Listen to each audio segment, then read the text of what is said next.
You are being lied to by the media. Bunch of dead robots out here. Electric vehicle owners are struggling. Dead Teslas packed the parking lot. No response from Tesla. It's clear there are some problems. EV batteries can't really handle these sub-zero temperatures. Nothing, no juice, it's still on 0%. Big time headaches for Chicago area owners. It's a disaster. With temperatures falling into the negative double digits. Half as much distance. It just isn't working. It's just frozen, and so I'm now getting it towed. Do you find this acceptable? No. I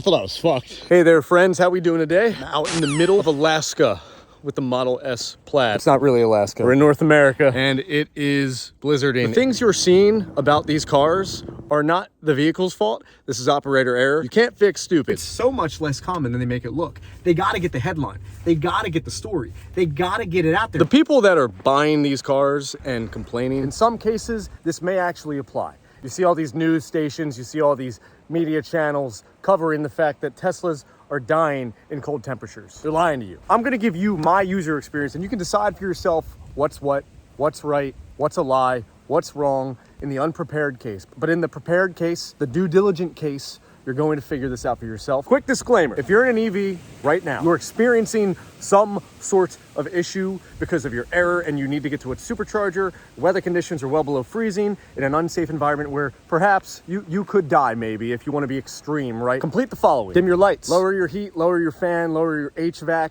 lower that system to as minimal as you can be. Let regen braking do its thing. What we're trying to do here is lower consumables and energy consumption to a minimum. Don't speed. Set autopilot or cruise control, whatever you're more familiar with or comfortable with. Set it to a moderate speed of 55 to 65 miles per hour, whatever, wherever you can hypermile, but hypermile. Navigate. Actually enter navigation to the nearest supercharger. Once you set the destination, the car is going to prep its battery. Do this before you think you need to do this. It's like drinking water. Once you realize you're thirsty, it's too late. In this video, I'm going to give you the unbiased truth, exactly what is going on, not anything politically driven, which seems like Tesla is being somewhat mapped out of this. It is the best EV. That's why I bought them. I didn't buy Teslas because I'm a Tesla fanboy. I bought Teslas because I liked the EV platform. The idea worked for me, and we'll get into that in this video. Tesla had the best UI, the best UX, the best cars in my opinion. I like how they look. I like the interior the most too. I have two of them right now, a Model S Plaid and a Model Y Performance. Daily driving them about 50 to 100 miles a day each.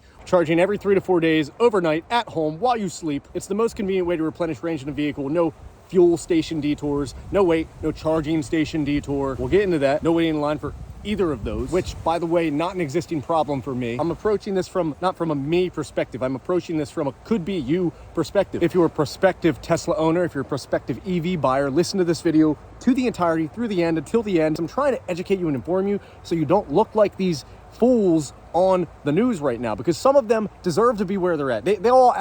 All of them deserve to be exactly where they're at. Waiting in line for a charger is not really a problem in the New York City, Philly, North Jersey, South Jersey area where I'm at in the Northeast of the United States. And they keep adding more. But this isn't my argument. I'm just laying down some foundational bricks here. We'll start with preconditioning, just so you understand these fundamentals. Preconditioning, in the Tesla app, you could schedule routines. You could set the car to only charge during off-peak hours to save you money on electricity. You could set a cap for your car to stop charging at 80-90% instead of hitting 100%, since that is currently known to cause some battery degradation. You could set routines so the car preconditions in the cabin with the heater, the fan, the heated steering wheel, the heated seats. You could set these to be automated so it just turns on. It's about 10 to 15 minutes fast, so if you leave the house at 6 a.m., it's going to be ready by 5:45, 5:50. You can also push it 15 minutes ahead of time if you want it to be ready right on time, because it's still close to where you need it to be, if not there. Doing this sets it so, for me, it's exactly where I want it to be, where it should be by the time I enter the cabin of the car, ready to leave for whatever commute, drive, whatever I'm doing. Defrost. You got some snow on your car? You got some snow on your car? On the roof? Too short to get to it? Under 5'10"? Can't reach anything?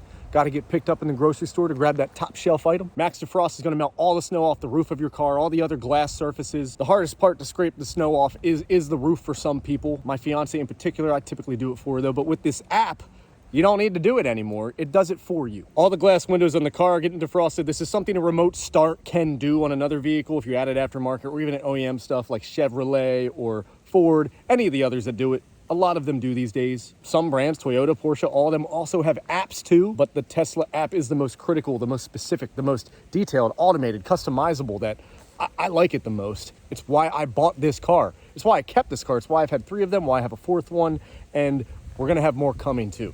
Hopefully when the Roadster comes out. But the Tesla app tends to be the most customizable, the most effective at its job. This is sort of a moot point because you're still gonna have to remove snow in the headlights, the tail lights, all the other weird spots, but this is still something to be considered. The roof is still the hardest spot, and it gets it considering the glass roof and the heat and whatnot. The Max Defrost, it's wicked. The automated stuff is awesome. The second point I'm making here, since you're familiar with the functions, the mechanical bits of the car, we could trickle this down to one point, that's operator error. It's not the car. It's not the car at all. It's the driver. Kind of a cop-out, right? Hang with me. Different tools for different tasks. Getting in an electric vehicle and treating it the same way you would a gas vehicle is not only ignorant, but it's a huge lack of self-awareness, a huge divot in your sense of self-preservation. What you're about to experience with me right here is one of the great examples as to why I think people are afraid. The car's totally quiet, and you can hear all the noises that you typically wouldn't really hear in a gas vehicle because of the engine. What do you think that is? Well, Meredith, I just have a bunch of icy snow inside of my wheel well, and it's the ice and the snow scraping against the caliper and things like that. So not necessarily something to worry about, right? Not something that's bad, not something that's gonna destroy the car, not something you should be afraid of. It's just the car is silent, which is why I'm saying it makes a great luxury car, because it's completely fucking silent. If I was a 16-year-old girl that just got her license, I'd be calling my dad and telling him my engine's about to explode and maybe I'm out of gas. Doesn't get any better. This isn't something I experience on the daily. I'm in an area where it only snows a few weeks, maybe a couple months out of the year, but let's be real, it's a few weeks out of the year. If I wasn't filming this video, I'd be listening to music right now anyway. I feel like I can speak on this because going from gas and diesel vehicles to the Plaid, and the Plaid alone could have put me in for a really unenjoyable time if I wasn't well prepared, if I didn't do my homework. And it's a situation, it's okay, it's just you're gonna find yourself in this scenario, and you have to make sure, take accountability that you aren't the one that does this, so you're not the fool on the road. This isn't hard stuff. This is simple. Nobody does the right thing. It's so hard these days to just find someone who will do the right thing for you. Now, apparently for themselves. I ordered my first Plaid knowing I didn't have 240 volts. Yeah, I didn't have it set up. Yeah. Is that a problem? Yeah. How do we fix that? How do we mitigate that issue? I did my own research. I realized I could install a 240 volt on my panel and set it up in a convenient spot where I can charge inside the garage and outside around the back door, front door, wherever I want to park the car, wherever is a convenient spot, a grocery drop off, whatever, because I just don't want to think about it. I want to set myself up for success in the future, convenience and luxury in the future.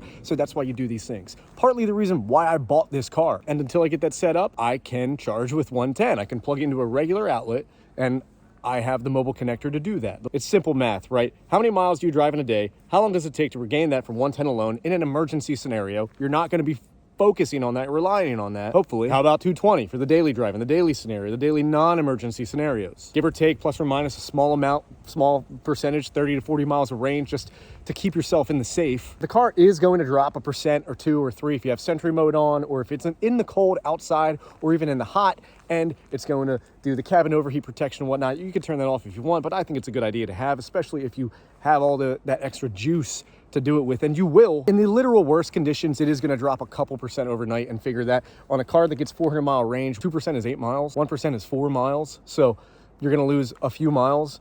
That's the same thing you're going to get if you punch it in your car. You're going to lose a little bit of range in a gas vehicle as well. You're going to soak up all that juice. This is all factored in without having to go hit a supercharger. You're factoring all this in, and you just subtract that from that. You end up with a significant variance. You have so much extra room to play with. It's okay if you don't have a lot, but how much do you have? In my scenario, I had a lot. At the end of that, do you have significant mileage left over at the end of the day, the week, the month, without having to stop at a supercharger? Because again, the golden example, the poster child example of this is to not hit anywhere in public. You're doing all privately executed operations at your house while you sleep at night. If you answer yes to all of this after that calculation, it looks like a Tesla is in your future. I hope people stop getting so politicized over this, because this is such an incredible thing. If you don't like it, that's fine. I don't really care. do what makes you happy, right? Do what makes you happy.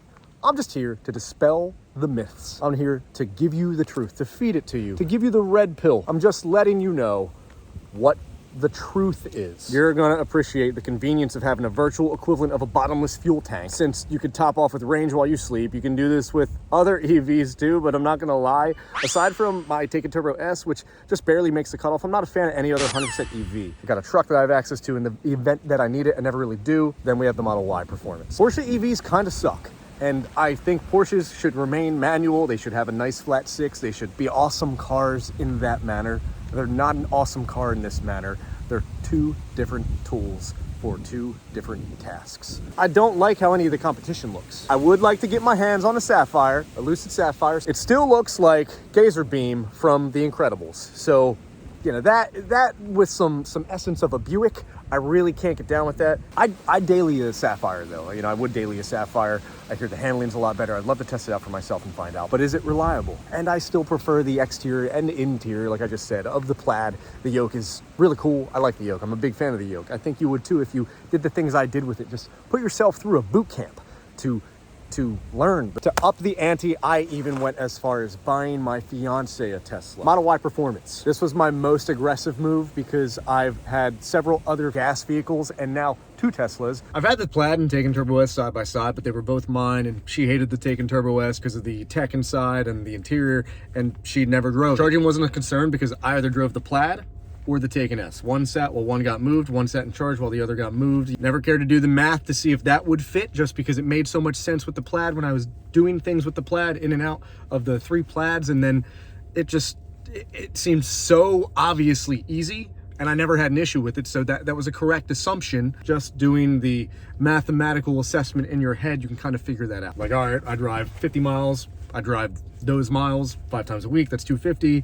This can get 400, that's 150 left over. I'm just giving you an example of what you kind of want to do. In my head, it just seemed like minutia, just because of how little I had to charge the Plaid on the weekly versus how much I drove it daily. She saw how simple it was and how much I love my Plaid, so she had no anxiety. I had to go back to the calculator and juggle whether or not driving 2 Teslas and charging them with one 48 amp wall connector would work. In my head, it totally made sense, because if I really needed to procrastinate charging my Plaid, I could go 45 days, maybe even 6 days. That's pushing it though, without charging at all. Which is kind of exactly what we're talking about. I wouldn't want to get myself in that scenario where you're just totally fucked. So in every other night routine of charging the cars on one connector, just so we have the luxury of being as close to 80-90%, because in the Plaid, it's fun to be full charge, and in the Model Y, it is also fun for her to have as close to full charge as possible. It's good to always be charging when you can, just like I wish any of my fuel cars, my gas cars in the past, dude, I wish I could just, oh, you know what, instead of being 3/4 of a tank,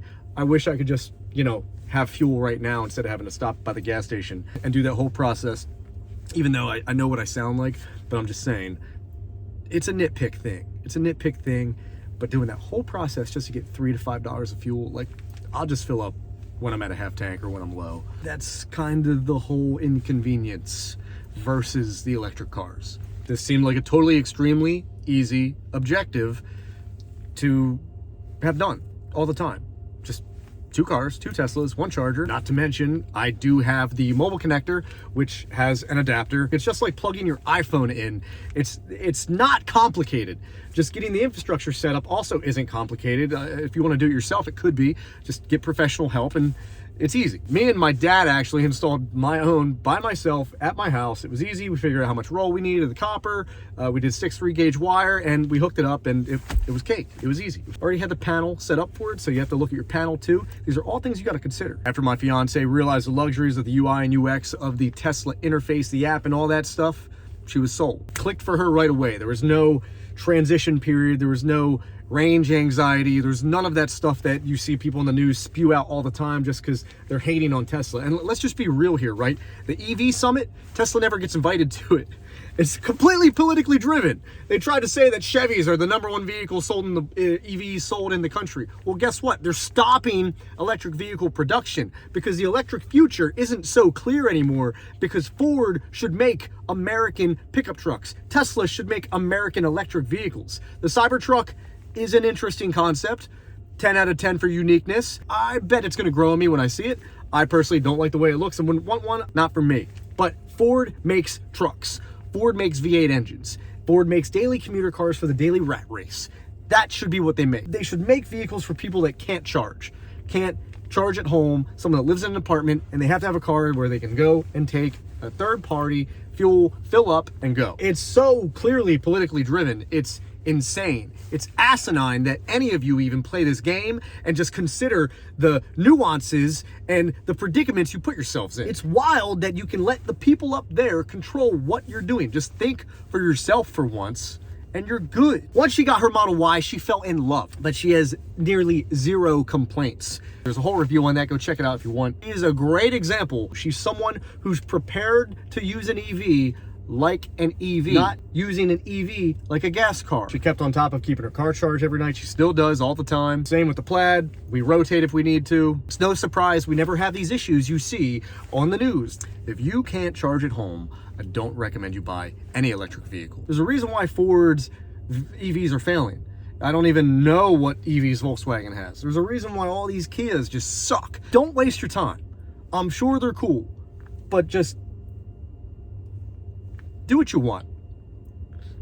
Do whatever you want. Having an EV is not for everyone, which leads to my next point. You need to determine if an EV is right for you, or if you just need to stick to hitting a gas station 1 to 3 times a week and sitting around waiting for your tank to fill up. Remember, the wait time argument isn't really a long one for me if you consider my scenario versus me filling up a gas car. It takes 2 seconds to pop that cable right into the charge port. It's just like plugging in your phone. Even if you go to a supercharger, your payment's already set up, so you're skipping that step too. Let the car charge overnight. Come out to your car the next morning, if you got whichever specific amount you determine the car could have on the app, you have full control with minimum effort invested. By gas cars, you have to detour, process payment, pick your fuel blend, mess with fuel caps, insert nozzle, wait, receipt, wash your hands if you need to. We're literally just comparing both scenarios at their base level. One is extremely more involved than the other because the EV example, that is extremely uninvolved and it's almost fully automated. If you live in an apartment, you're gonna have to supercharge. It's just what it comes down to. For the most part, most people that live in an apartment,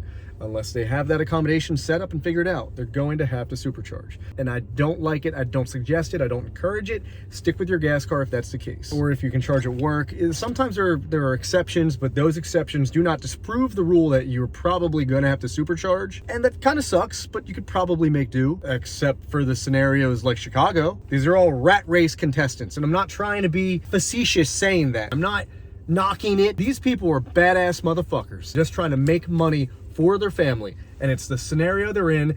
Maybe it's they didn't travel too far, didn't fall too far from the tree, they live in the neighborhood they grew up in, they live in the district or city or whatever they grew up in, and it's what they could afford. And then they bought a car, it's what they could afford. But I'm just saying, if you're making the argument about it and you bought a Tesla, you bought an EV, and it's not the cheapest EV, it's, you know, maybe 30, 40, 50, 60 grand. Maybe you financed it like crazy with a crazy rate. I get it, there are anomalies, there are scenarios where people end up getting kind of shafted and gridlocked into a situation. It's the same thing a financial advisor would tell you. How do you flow with the current?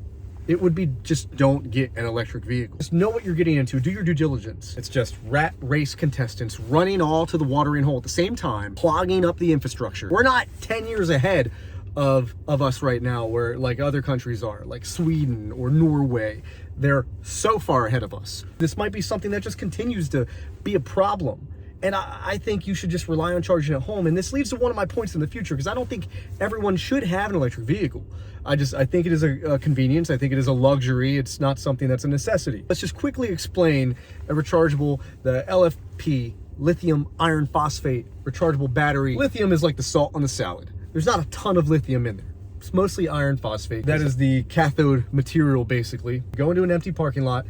It's gonna be really easy to find a parking space. Easy to find a parking space. Super quick, super quick. That's the first 80% of your car's battery. First 80% of it's gonna charge in 15, 20 minutes. Your precondition will be about quicker than that. Look, you go into an empty parking lot, super easy to find a parking space. Boom, right there. Charging's coming in quick. Parking lot's 80% full. A lot harder to find a spot. Takes a lot longer. The first 20 minutes of your charge, say if you're at 0%, I wouldn't recommend getting down to that, but just say you're at 0, you're gonna get to 80 in about 15, 20 minutes. Some of these newer superchargers, you're gonna get there a lot quicker, but let's just go with that for now, right? 80% to 100%, you're looking at like another 25 minutes. Why? It's the whole parking lot concept. You're in a busy parking lot that's full, there's a lot less spaces, they're gonna circulate, they're gonna try and find their placement. Gonna try it up. Nope, someone's there, someone's there, someone's there. It's like a Trader Joe's parking lot, okay? That's the best way I can explain that, the quickest, most effective way I can explain that. 0 to 80 isn't that bad, but it's still worse than a gas car. And that's where I'm making the argument. You should get a gas car if that's the case, and you have to rely on that. End of story, charge at home. Overnight, while you sleep, so much more convenient. I don't realize the car's charging. I'm not waiting for it to charge. Can't charge at home? It's gas for you, rat race boy. Rolls-Royce made an EV. It makes a ton of sense for them. Honda should not make an electric vehicle. This makes no sense. I don't know anything about the efficiency of hybrids, but in my opinion, a small cylinder gas or diesel engine accompanied by a big battery LFP or NCA EV assistance could be extremely efficient, and the balance of them is probably the greatest equilibrium we can find, but then there are so many moving parts, so many more things to go wrong. You still have maintenance intervals, which that deters me a lot because I just love that I don't have to get an oil change in this. I don't have many service problems or service requests or visits. Tires, windshield wiper fluid, and I clean the car or I pay someone to clean it. Those are things you're not really going to avoid. They're consumables, fluid changes, blah, blah, blah, blah. I don't want any of that. Internal combustion components that can break, and now EV stuff that can break. You're just adding more stuff that can break. Completely deviates from the convenience and luxury, which is why I think the hybrids, I don't know. They might be the answer. I'm sure a balance, a hybrid of the two is going to be the ultimate conclusion, but forcing EV, forcing all gas, I just don't think that's the way to go.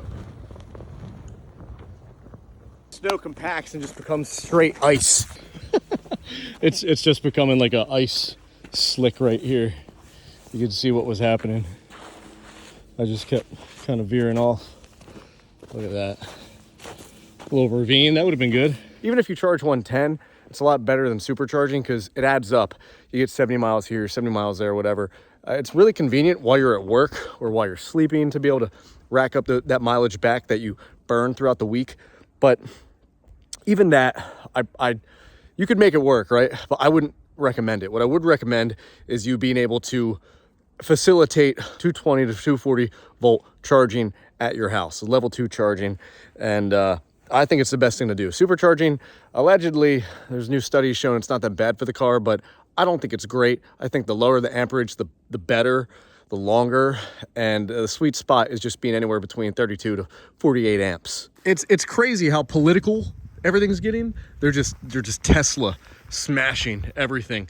Anything involving Tesla, people are just going nuts about because they see these idiots, these fools driving around with a car that is effectively not a problem at all. These things are, look at this thing right now. Like, it's all-wheel drive, right? But it's lowered to the ground. This is a fucking snow plow, and I'm having 0 issues in the snow. Also, if you're new to the channel, subscribe. We're giving away a car to 100K subscribers, or cash equivalent, whatever the winner chooses. But you have so many people complaining that they'll never own an electric car again, and personally, I think electric cars should probably hang for the luxury market. It sounds hubris, but you should really leave the electric vehicle market just because of the fact of the performance it has, because of the conveniences you get from not having to get gas any of the times. You wake up to a full tank every morning if you so choose, which is nice.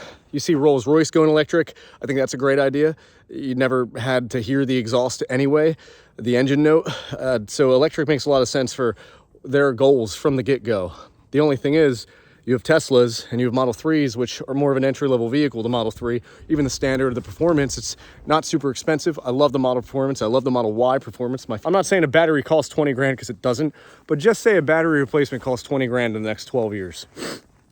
We're not going to talk about these unfortunate experiences that some people have, the catastrophic anomalies, because again, I say this all the time, the exception does not outweigh the rule. If you have someone that has a catastrophic issue, all cars have catastrophic issues here and there. Model S, here and there. Model 3, I don't really know. Model Y, here and there. I didn't really look into the Model 3 much. I don't own one, and it's not something I researched. I didn't have a place to charge my car. You would not catch me owning this thing. You wouldn't catch me at Superchargers. You wouldn't catch me doing that stuff. How many people own homes? There's a lot of houses out there. There's a lot of houses people rent.